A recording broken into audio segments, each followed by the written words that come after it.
We're here today with Rhonda Folds. She's got an absolutely amazing story. She's run over 136 half marathons. She's going to have completed her 50th full marathon by the end of this year. She's done it all in the last 6 years, which is pretty impressive for anyone, but especially when you find out that just a few years before she'd spent nearly 6 months in and out of a wheelchair and has done all this with early adult onset Parkinson's.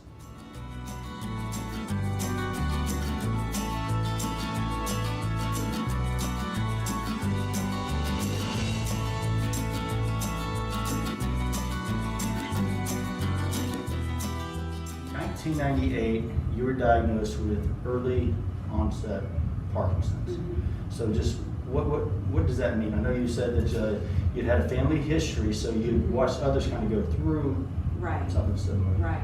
It's a degenerative muscle illness that everybody moves through at a different point. It's your muscles actually atrophy, and it's very difficult to keep moving. So basically, they used to think it was a death sentence. And I mean, it still is in a way. Muhammad Ali just died from it. But it used to be, when I was younger, that nobody that was young had Parkinson's. And now I don't know if it's the chemicals in our environment or things, but younger and younger people are developing it. And it's actually an old person's illness. Yeah.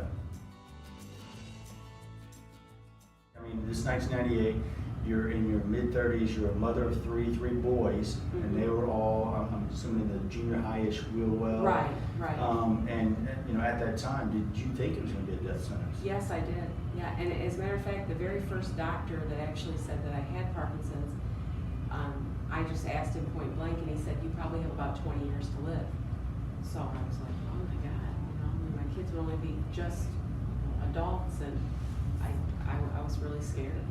It's not like I was the first young person to develop it, but they didn't really have a lot of information to tell me, what I should do. Nobody ever mentioned exercise or, anything like that. They've only developed that recently and figured out that exercise with many illnesses is like a pathway to getting better. Yeah. So it was like, here's a pamphlet, read it, go home and die. I mean, that's really kind of what it was, and so that's what I did. So then in 2003, you started, I guess, was it gradually these different symptoms came on that preceded you spending time in the wheelchair? Yes. It got to the point where my legs just could not support my weight anymore, and my legs were very weak. And so, I could still walk around the house. It wasn't as if I had to spend all day in the wheelchair, but if we went anywhere, I would get so exhausted that, if we went out, like say we went to the park or whatever, I would have to take the wheelchair with me, and I would be in it a lot. If we went to doctor's appointments, Parkinson's is made worse by stress. So if I had to go to the doctor or something that was unfamiliar, then it would be really bad. And then So not necessarily physical stress as much as mental emotional stress is very, very difficult because you have tremors and things that are made much worse by stress, any anxiety, that type of thing. Now, did you, and I'm kind of jumping forward a little bit, but over the years, did you develop any type of strategy to kind of control that? Basically, exercise has been the key for me anyway, and many people that I know as well. That's really the only strategy that you have, because what happens with Parkinson's is you lose your dopamine, and it's the feel-good drug in your brain that makes you happy. So it's because they want to be depressed, or it's because of a situation. It's because they no longer have dopamine. Yeah. They say by the time that you're diagnosed that you've already lost 80% of your dopamine. Wow. That's the beginning. Depression is actually usually one of the first symptoms, but people don't realize that. They think, oh, you're just sad. So I had other symptoms that I didn't realize were part of Parkinson's. I would just think, oh, it's this or it's that. You wouldn't think that. It'd be like if you had Alzheimer's when you were in your 30s. That wouldn't be what you would think immediately. You were forgetting things. So 2003, 6 months you're off and on in a wheelchair. 2004, they do an experimental surgery. Mm-hmm. I had deep brain stimulation surgery, and it was, everybody said, oh, you want to really think about this because it's brain surgery, and you have to be awake too for the surgery. Sorry, I just got a flashback to, what was it, one of the Silence of the Lambs? Yes. Okay. Yeah, that's basically what it's like. I mean, the doctor is behind you, and they drill 2 holes in your head while you're awake. I mean, they get out just looks like a regular drill. You know, it's like Black & Decker. I'm not kidding. It's a medical drill, but I mean, it's like, it says Black & Decker on it. They get that drill out, and they drill 2 holes in your head, and they do an MRI prior to the surgery so they can tell where they want the leads to go. Because it depends on if your Parkinson's is tremor dominant or if it's pain and stiffness dominant. Mine was tremor dominant. I had gotten to the point where I couldn't hold a spoon of peas or anything because I'd throw it across the room. You know, I shook so bad. Couldn't write anymore, couldn't type. Anything that took like deliberate action, like I couldn't put my debit card in the ATM, you know, that little slot. I would sit there for like 10 minutes and I couldn't, it's like, fine motor control. yes, and the anxiety, you know, once you realized you couldn't do it, then it was like, then you really couldn't do it, you know. So it was just everyday simple things that people take for granted I could no longer do. And so the surgery, I was awake for it, and the reason behind that is so that they put the leads in a specific spot in your brain, and then they have you like try to drink or hold a cup. So you're actually doing things that you would do in everyday life, and they want to see how well they've placed the leads. So you got a doctor over your head, Yeah, playing he's in your behind skull, me. and let's see what happens here. Exactly. Okay. Yeah. All right. Yeah, that won't induce any anxiety. No. They give you drugs that kind of like, they said you won't remember some of the surgery, but I remember all of it. I remember every bit of it. So, I mean, I didn't have pain because they do so many things now with, your brain doesn't feel pain anyway. So that part of it wasn't bad. But when they have to put this halo on your head where they actually drill screws into your skull, that part was awful. I will say that was the worst part of the surgery. But I've been through the surgery 5 times now. I had gained a lot of weight because I had been an active person prior to Parkinson's, and then after I was diagnosed, I just kind of sat around and felt sorry for myself. So the surgery doesn't help with anxiety or depression. And I think in the back of my mind, I still thought, I'm going to die from this. You know, it was always there all the time. Like when you wake up and something bad has happened, you have that feeling of dread. It was like that kind of every day. So the surgery is hitting the area. You get this basically electrical impulse that's stimulating an area of the brain that helps control the tremors and the Right. muscular control. However, it does nothing for the loss of dopamine or any of the other chemicals. Right, it's not a that- cure. Okay. It's just it's like a treatment, Okay. just like a pill would be, but it's just all the time.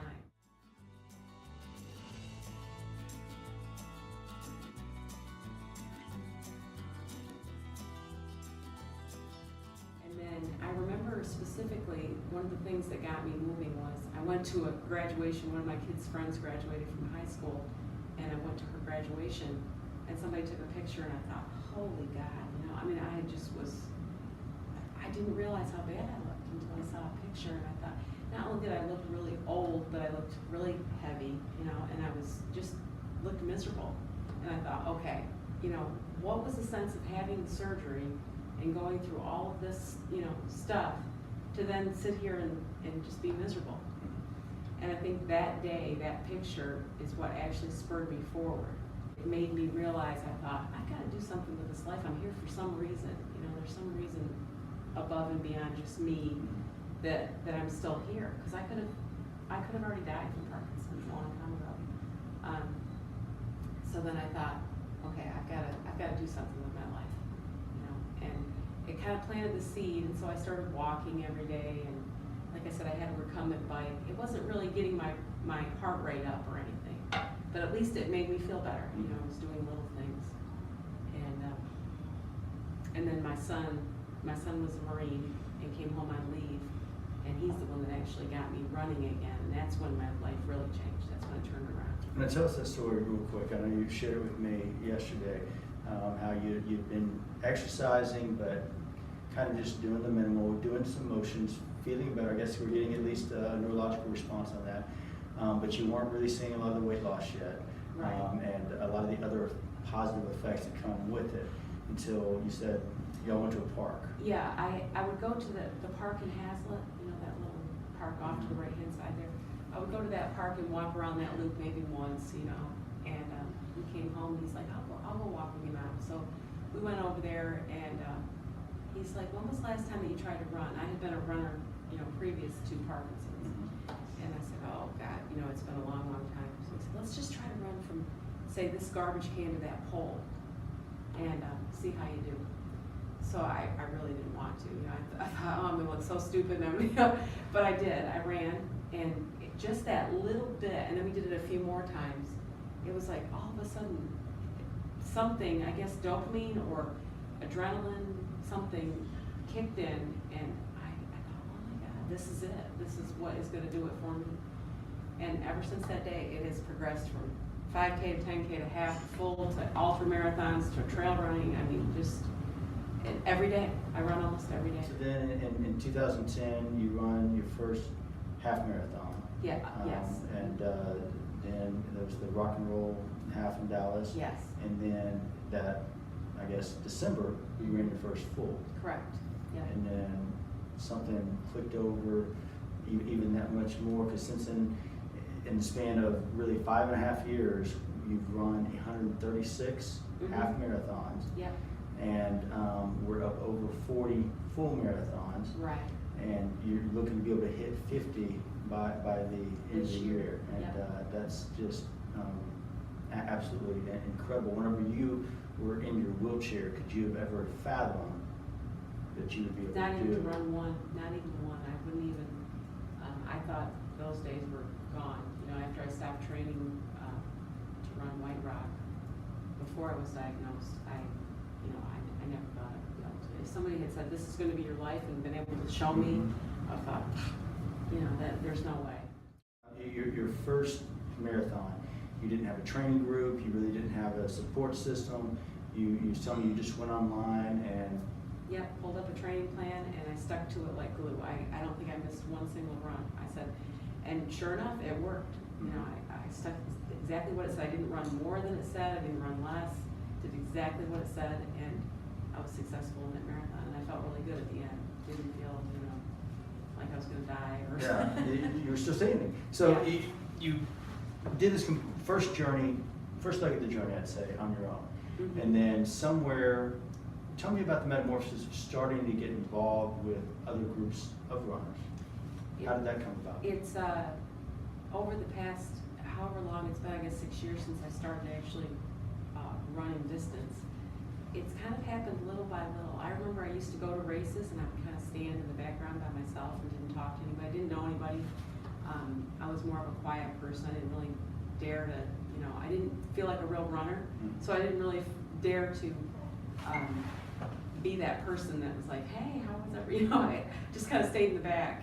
And then little by little, through social media and things like that, very first, I think it was one of the women at Dallas Morning News wrote an article about me running, and I don't even remember how she heard about it. But after that, people started, you know, I would be at races and they'd say, aren't you the person that this or that? And so it kind of built on itself little by little. And then people heard that I had run the Boston Marathon, and that really picked things up a lot. You know? Now you had credit. Yeah, then it was like, hey, how'd you get in the Boston Marathon? How'd you do, you know, and all these things. So that kind of helped as well too. And now it's like a snowball. It's just gotten bigger and bigger and bigger. Where I know I have thousands of, you know, runner friends, and I've helped people that think that they can't do things. I think in my mind I'm like, no way. You know, I don't even always tell them everything about me, but I always say people can do so much more than what they think they're capable of. So much more. I mean, the things that I would have never thought that I could do these things either. But if you stick to a training plan and follow it, anybody can do it. Anybody.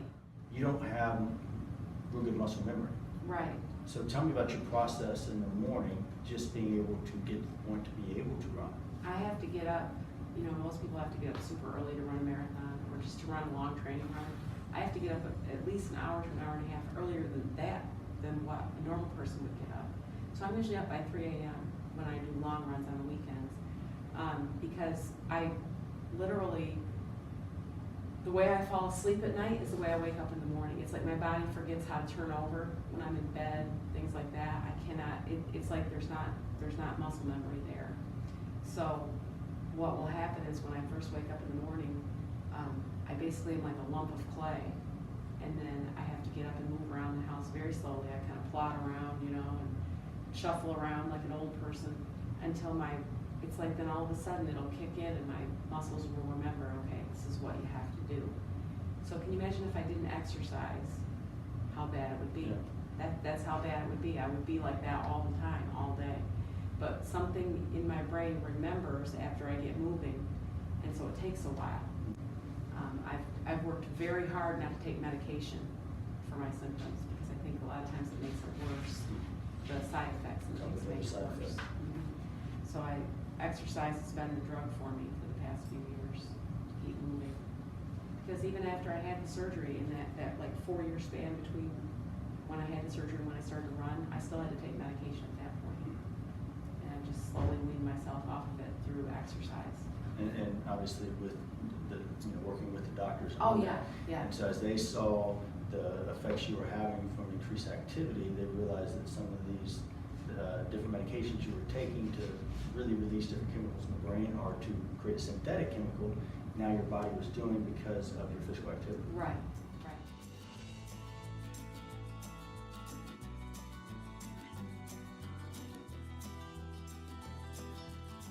Now, I feel like an athlete. You know, I mean, I know that, like I've said, I don't mean to, put myself down or whatever, but I know that I don't have a typical athlete body. But now I'm like really, really thankful for the idea that my legs, regardless of what they look like or whatever, that they've gotten me through. I run thousands of miles every year. So now I realize, okay, I am an athlete. You know, in my own, they call me mobility impaired, disabled, whatever. I still am able to do all these things. Back then, I didn't feel like that. I felt like, even after the surgery, I still felt like a person that was just waiting to die, basically. Whatever was gonna happen, I thought, I'm gonna die from this. And like I said, that was all that was in my mind. And I don't think about that anymore. Now I just think, maybe it's because I've lived 20 more years with it, basically. I'm not sure. But something switched over, and now I feel like I have meaning in my life, not just from running, but just from helping people and trying harder and actually using my life for something that's valuable.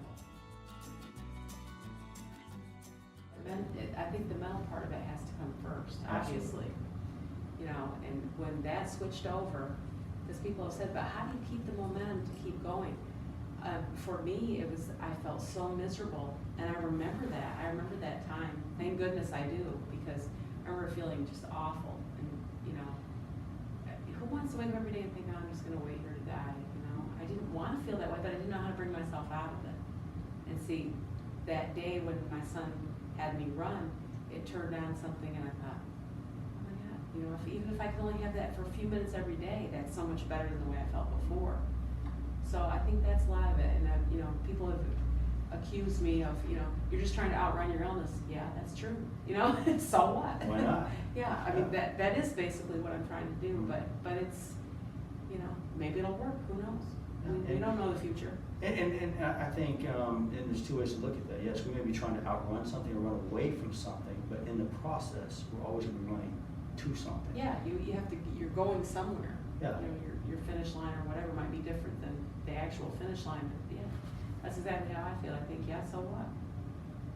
It's better than where I was before, just trapped in misery.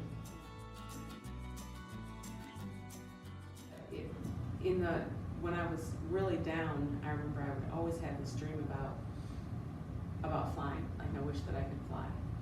So that's where the bird came from. Do you feel like you're flying now? Oh yeah. I mean, there's times that I'll feel when I'm running like I'm flying, and I'll look at my watch and I'll think, oh, I'm flying, but in my mind I feel like yeah. I'm like, wow, I'm really going fast, That's all that matters anyway. Yeah. So sometimes I don't even start the watch because it's okay for me to feel like that way. You were talking about the waking up in the morning and just yeah. all the negative thoughts and the just waiting to die. Mm-hmm. I'm assuming that you've replaced that Yeah, I with don't something else. think So that. what is that self-talk like now? For me anyway, it's usually, I'm always planning what the next race is that I wanna do, all the time in my mind. And usually when I run, I do crazy stuff like math in my head and things like that.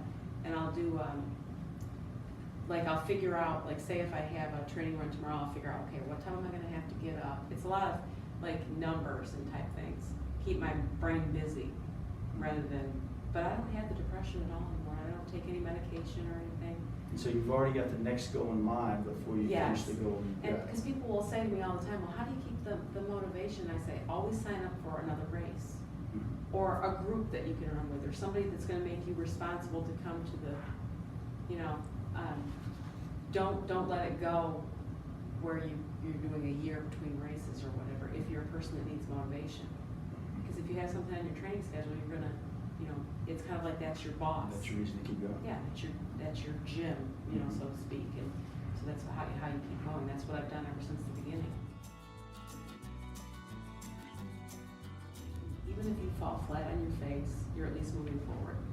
You know, that's how I look at it. I don't think anybody should ever be afraid to try because, like they say, anything, if you try, it's better than not trying. You know what I mean? It's like the whole idea behind, even if, say, if you went out to run a half marathon and you couldn't complete it, you got to 8 miles and just, that's still so much better than doing nothing, not even trying at all. I mean, life, I don't think people get it that if you keep waiting for the perfect time, like, well, my kids are little, I can't do this, I gotta wait until they're older. You may never get to that point. You know, I never thought I'd have this illness at that young age. You could have bowled me over. I was just waiting for my kids, you know, grow up and then I'm gonna do things. You know, if you don't do them now, you may not have the chance. We all only have this one life. This is it. It's not like it's not a setup for something else. This is it. So do it now while you can. And